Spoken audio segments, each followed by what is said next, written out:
Bonjour, Dr Moualek Younes, interniste libéral, président de l'Association des internistes libéraux algériens. Je vous souhaite la bienvenue à cette émission de Nasihat Tabibi. Je vais vous parler du syndrome d'apnée du sommeil. Qu'est-ce que c'est?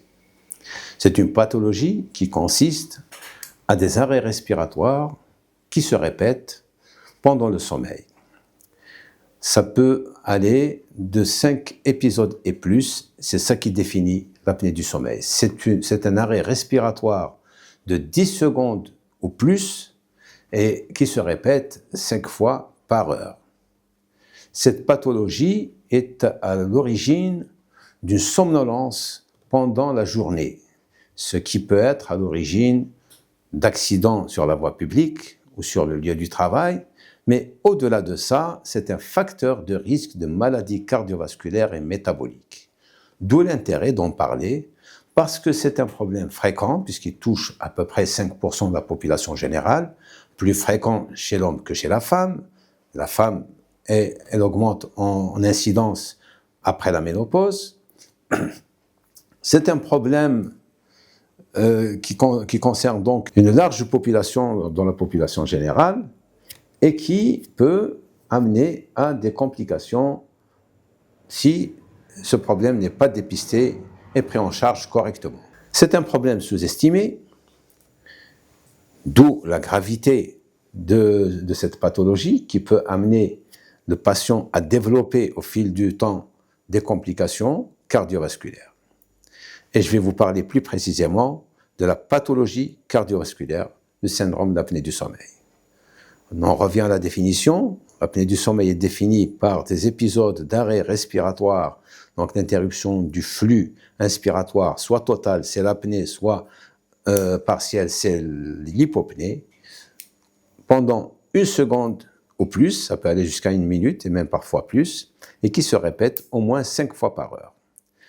5 épisodes par heure jusqu'à 15 épisodes, c'est une apnée légère. 15 à 30, c'est une apnée modérée, au-delà de 30, c'est une apnée sévère. La prise en charge de ces différents grades de sévérité diffère, et c'est pour ça qu'on précise le niveau de gravité, parce que la prise en charge n'est pas la même.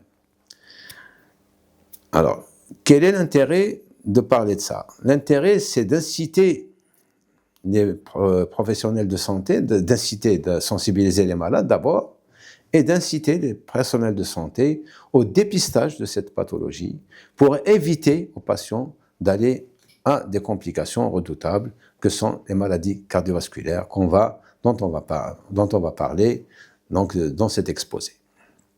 Les maladies cardiovasculaires qui sont liées à l'apnée du sommeil sont nombreuses.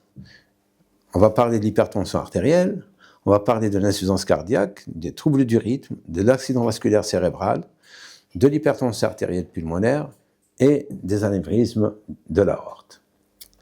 L'hypertension artérielle est liée à l'apnée du sommeil, et ceci a été démontré par des données expérimentales, des données épidémiologiques et bien entendu par l'efficacité de la prise en charge de l'apnée du sommeil dans l'équilibre tensionnel.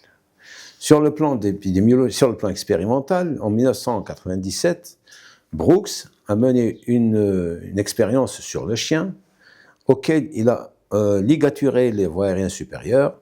Donc cette ligature a fait développer chez le chien une hypertension artérielle au bout de 4 semaines.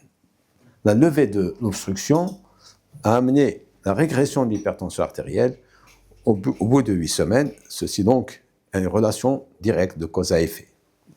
Ce qui permet d'établir le lien épidémiologique puissant entre l'apnée du sommeil et l'hypertension artérielle, ce sont les études de cohorte, la Sleep Heart Health Study, la Cohort Sleep Study et la Population Study, qui toutes ont établi un lien épidémiologique puissant qui fait que les chiffres tensionnels sont corrélés de façon linéaire à la gravité de l'index d'apnée-hypopnée, de degré de gravité de l'apnée.